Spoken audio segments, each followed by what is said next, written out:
This is gonna be so awkward. On one of my older Noteblock videos on a channel I no longer use, someone requested a guide on how I do my Noteblock covers, so I thought I'd just sit down and record a bit of work, try and explain my process a little bit. I don't think it's gonna make any sense, but the video in question was an old cover of If I Am With You from the Jujutsu Kaisen soundtrack, which I don't think sounds good anymore. I'm surprised people think it does, because I don't even think I did this in the right key.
Since making this, I have done so much more experimentation with things that I have and have not finished. And my process has since grown a lot. And I guess with a guide, I will start with recommending a resource pack. I use Better Noteblock Style A,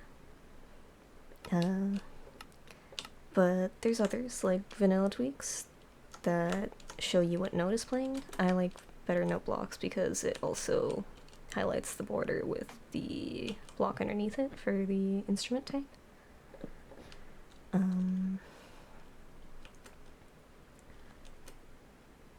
If I can remember to, I'll try to put a link in the video description. But yeah, let's actually start going over some of my process here.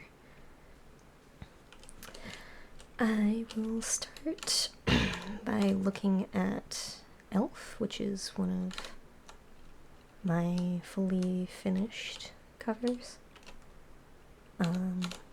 This was definitely a lot slower of a song, and as you can see, I start with sheet music, actual proper sheet music. And I do all of my note blocks by hand, no schematics, none of that. I start off by finding the BPM, which will be the quarter note equals whatever number. And for the most part, I just do that by feeling out what sounds closest with a few notes at the start, like this pickup measure, which is just 4/16, just these. No, that's not just so I timed it out to have 2 tick repeaters for 16th notes. And from that pickup measure, I look through a few measures, see what's common for note types, and I have the entire song set to 16th, so each quarter note worth would be 4 note blocks. And since the song is in 4/4, each measure would be a total of 16.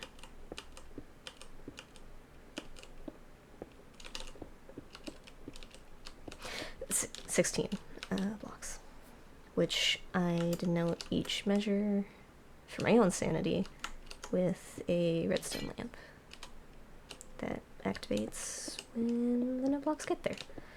My method does require at least a basic understanding of music theory, how to read the notes, which there's plenty of resources you can find easily on Google, like just how to read treble clef, bass clef, alto clef, etc. Elf was fairly uncomplicated. I already knew how to read the piano, and vocal is just treble clef, so I have 3 lines, and my measure tracker, which is my redstone lamp line. So I figure out my notes based on the register, how the pitches work together. I'll display for the actual tone in their color on the sign and how I think they sound pitch-wise. I actually do generally place pumpkin a bit lower than wood for their perceived sound. Then you have the guitar. Hay bell feels a little higher, but it should be the same range as the piano notes. And then there's clay and soul sand, which are your upper treble clef, gold, ice, xylophone, which I only ever employ bone block on some of the highest notes, or if there is actually a xylophone sound required. And I haven't done too much with the drums effects. I mostly do kind of more piano-ish covers, but this I mostly do by intuition. I don't know how to do a guide on it. I've tried to explain to my friends that also do note blocks, and they don't understand a word of it. But currently I am working on lace, and I have some notes here for myself with the key signature being B flat major, so that would give B flat and E flat on any of those notes. So reading these scale wise,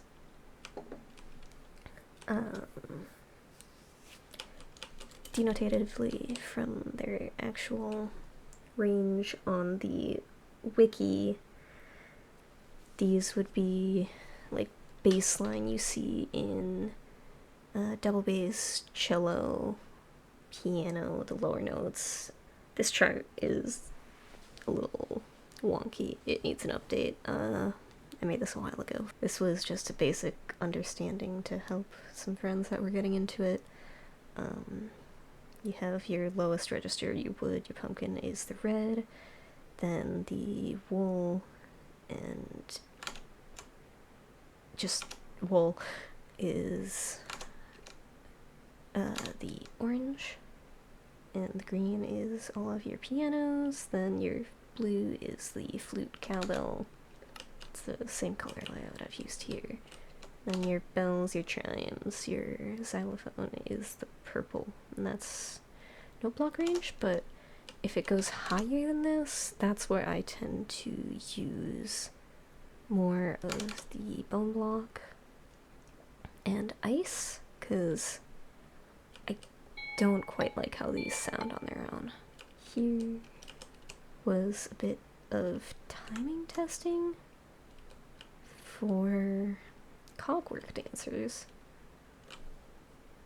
Trying to figure out if it was viable because the time signature changes a lot. This is gonna be a very eclectic guide. I don't know if any of it's gonna make sense. But I just went, I think, 2 measures in for it to see if it would work out. But this would need a note and a half.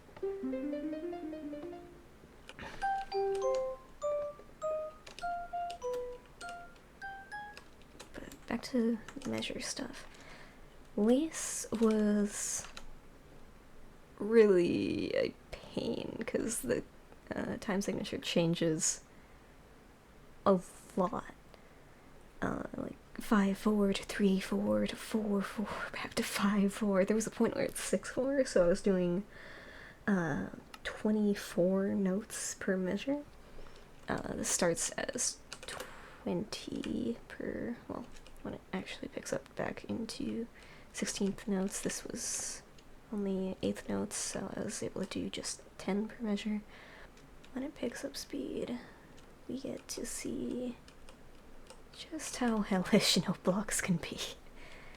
I'll play a bit of this and see if we can find stuff to talk about. That is loud.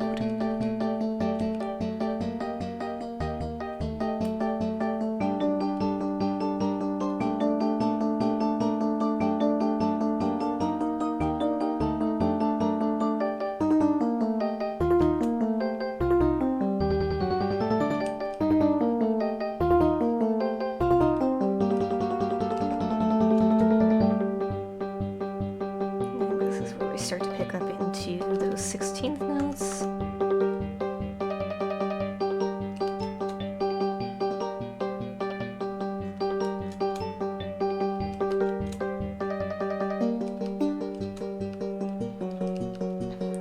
And in here, the main melody was in, I think, violas, so I have it as mostly the glowstone and wool.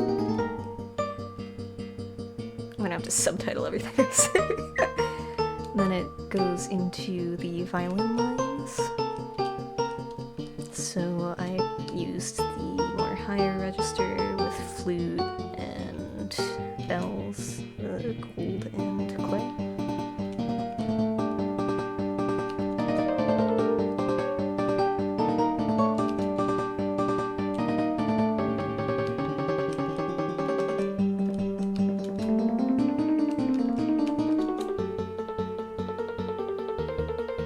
I really need to finish this. I really like how it's turned out.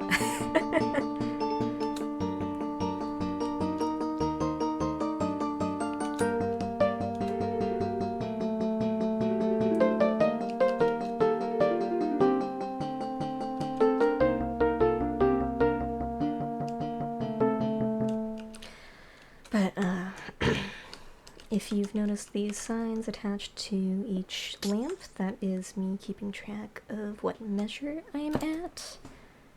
And those don't really ever get removed, as you may have noticed in, like, Elf and all of these.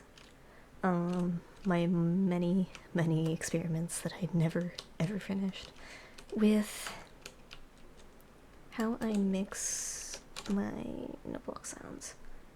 We'll just go through this a few measures. So instead of actually tapping out a bunch, I do have a whiteboard in front of me where I note down what's in a measure for every given line that I'm working on at a time. And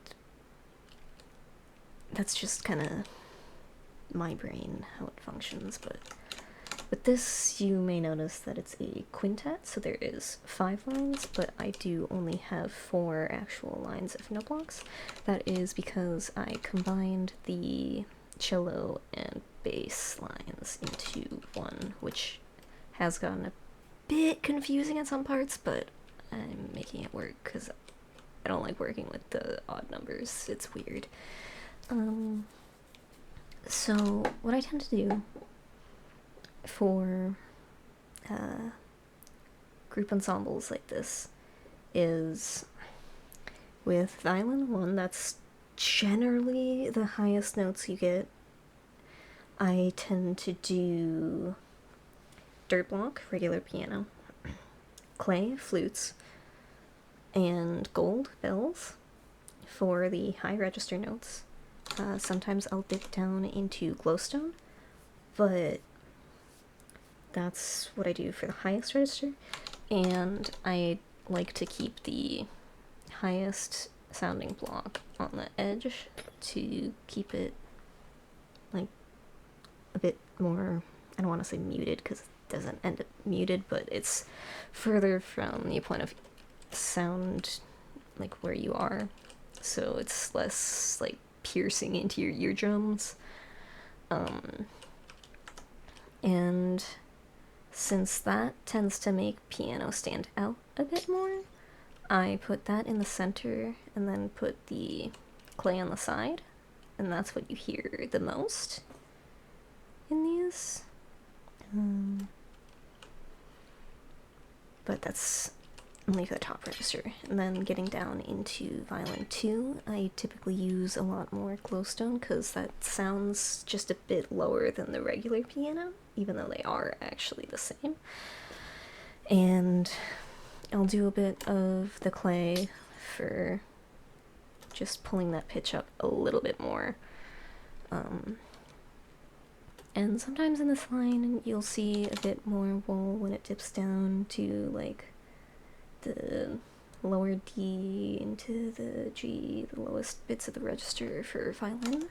And then for viola, I tend to primarily use wool, the guitar one, and a bit of glowstone on the further edge to pull it up just a bit more than the wool officially sounds, but wool works nicely for alto clef.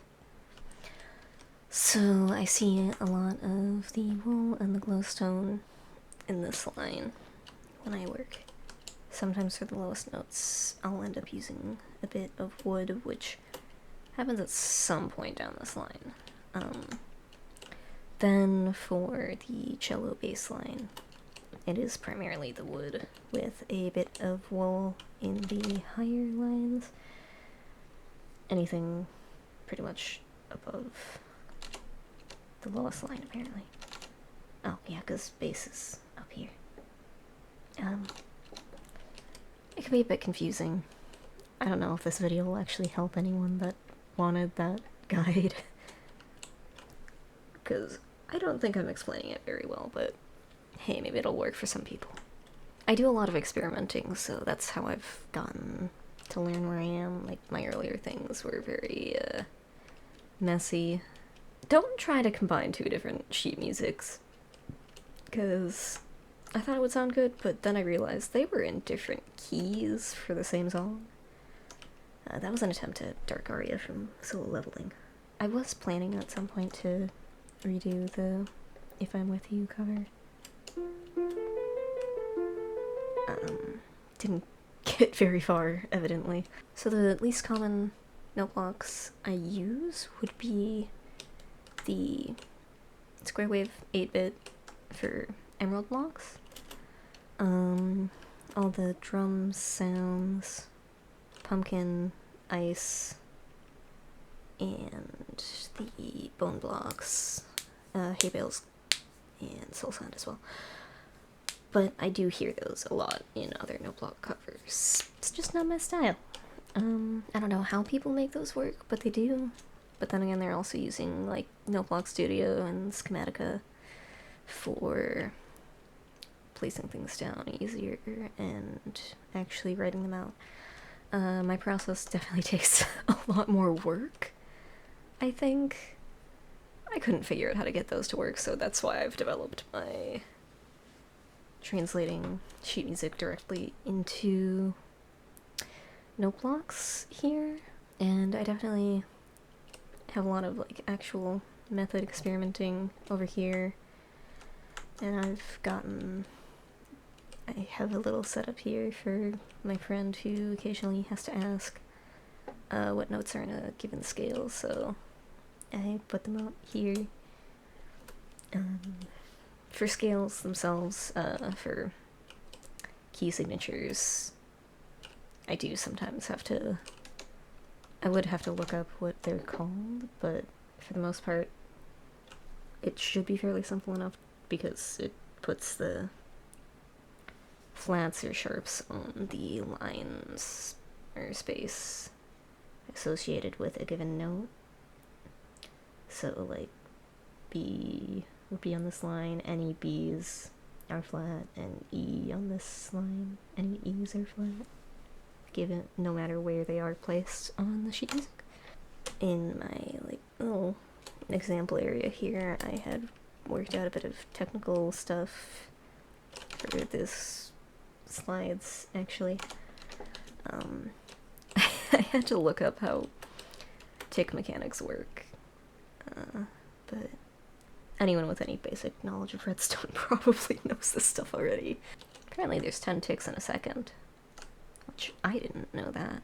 This is a very brief 2-measure excerpt from Sasageya, Attack on Titan, 3rd opening. Just translating the note blocks directly from sheet music here. Where you got your 8th note, then the lower rest. A big reason that I don't use drums in my music is because I would have to figure that out by ear. I don't know how to read drum sheet music. And I can't always guarantee that it works well mixing music. There's one time that I have done it on a rumbling cover, which was a separate world because I had been on 2 different computers at the time.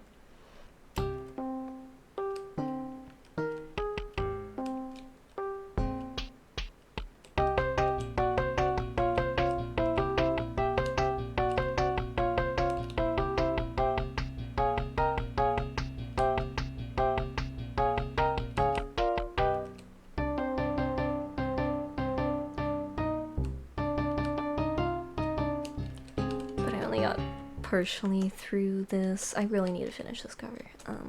I was really liking how it turned out.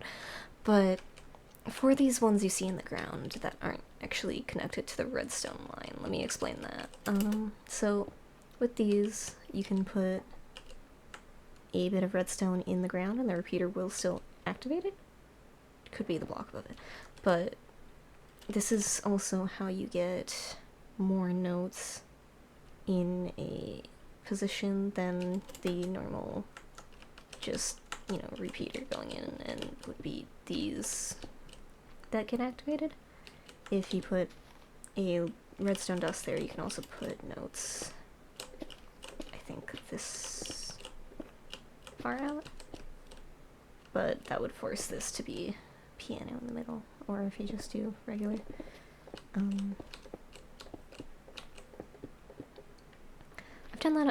I've only done that a few times. I think in, let's see, yeah, Unravel, where it was having like 6 notes in a chord or something. You can see we've got the redstone dust there. Yeah, let me go back to Lace and demonstrate actually working on a few measures. Yeah, I do F3C commands to copy locations where I have my little checkpoint buttons to check how things are sounding in my progress.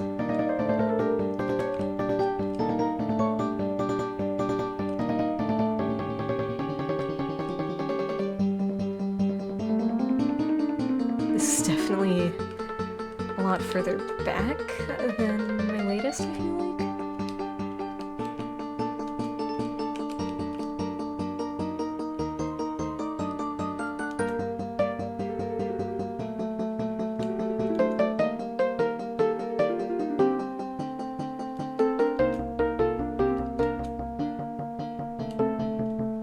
This would be 62. And let me go find that. So 5, 4. 1, 2, 3, 4, 5, 6, 7, 8, 9, 10.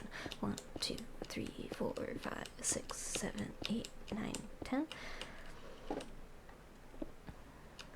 1, 2, 3, 4, 5, 6, 7, 8, 9, 10, 11, 12, 13,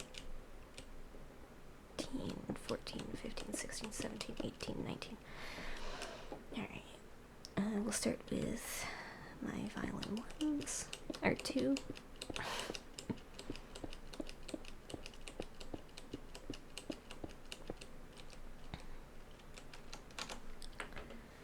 Alright, this is just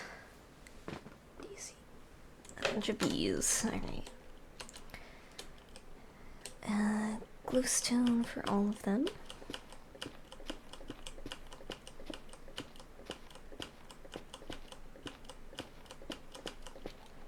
As foreheads.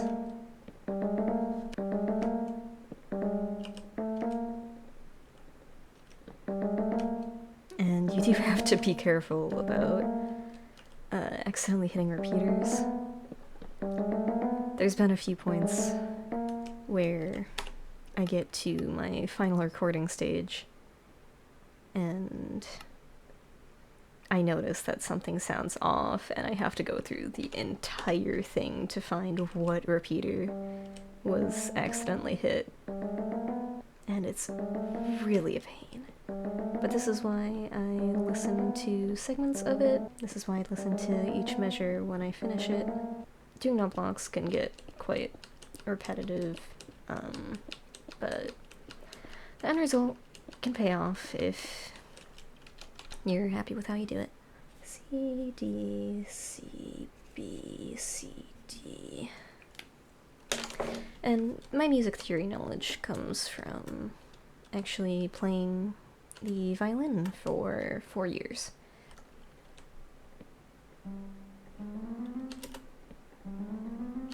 C,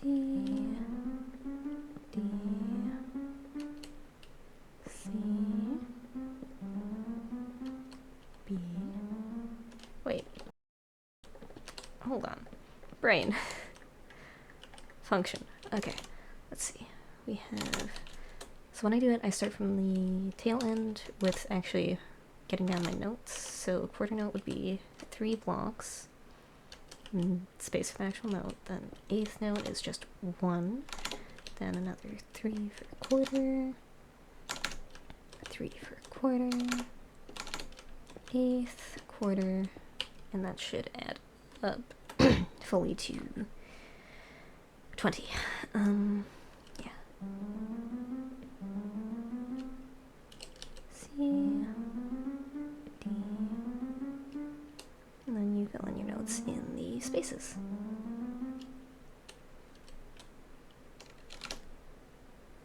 This is supposed to be the notes.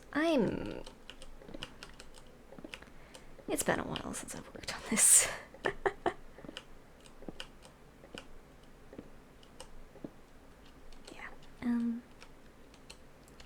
C, D, C, B, C, D. Then we move on to our viola line.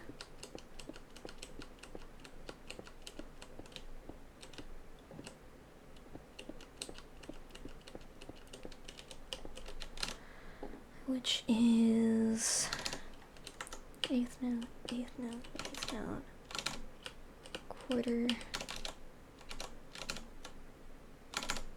quarter, eighth, quarter,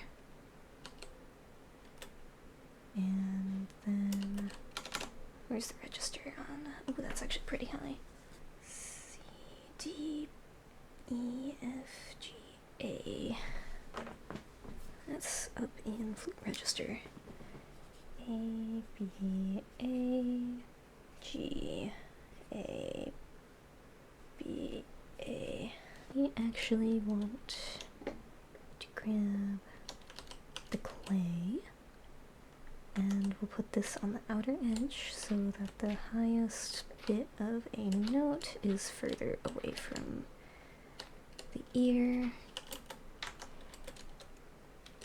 Then we have to get rid of the sign because I need note blocks there. Put in the glowstone for the lower range resonance. And I am getting messaged. Alright, let's finish this measure. I think I should be done after that. So, the flute is 12 notes above the piano notes. So, whatever your piano is, subtract 12 to get the flute because it's a octave above. Gold block is 2 octaves, so they don't even mesh in the same register. Gold would be 12 notes above the flute.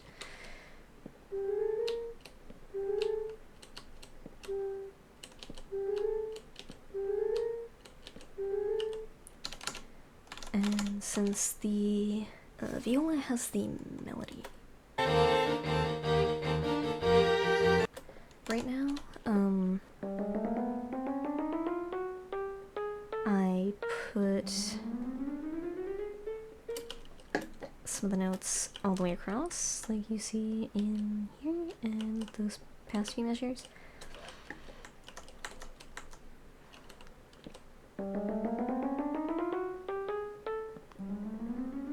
Once I finish the measure outline.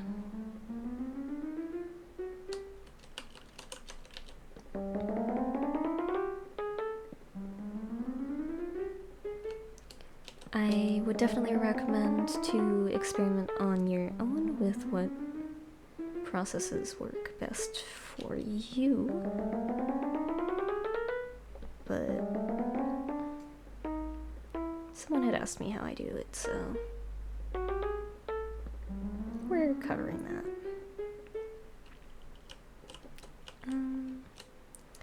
Now, I definitely wouldn't recommend, especially starting off,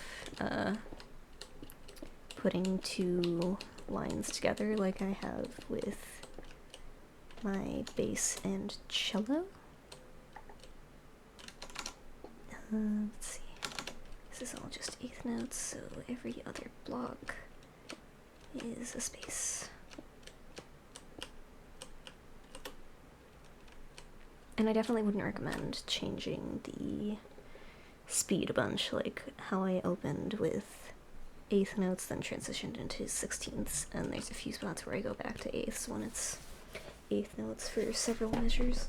Do I still remember how to read bass clef? That's just a bunch of E's on the cello, and higher E on the bass. So, for those notes, we're gonna start with those ones, which we'll do in wool. U, 1, 2, 3, 4, 5, U. 1, 2, 3, U. 1, 2, 3, this one, and then there's 2 more rests. Then the rest of it we can fill in our wood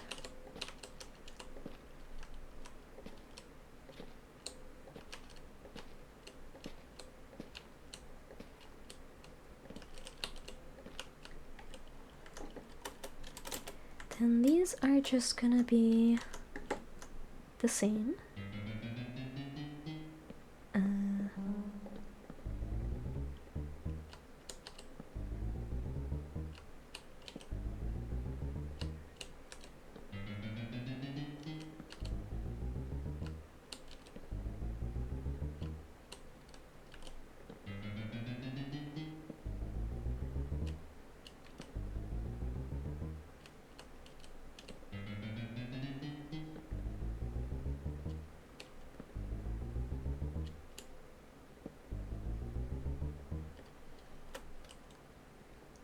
Alright, then I'm going to quickly go back and look at how I did this. Alright, so piano, close down. Did as 15.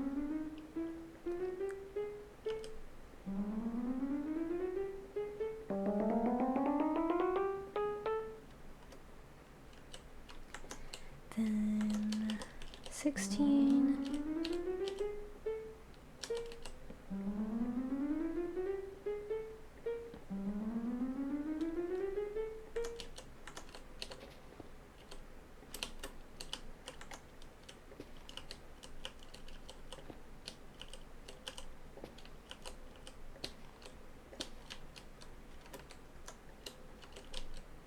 This one's back to 15.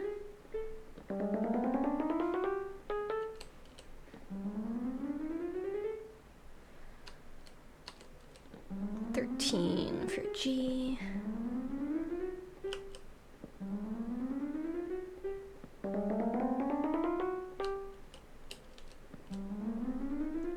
Back to 15.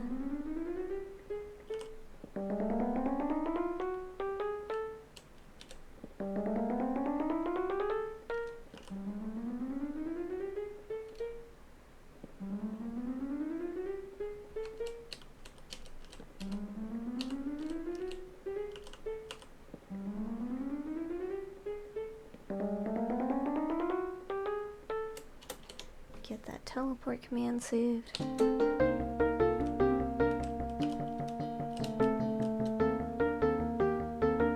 Essentially, that's how my process with this works. There's any questions, I'll try to answer them in the comments. But for that, with my Noteblock process, I think that'll be all.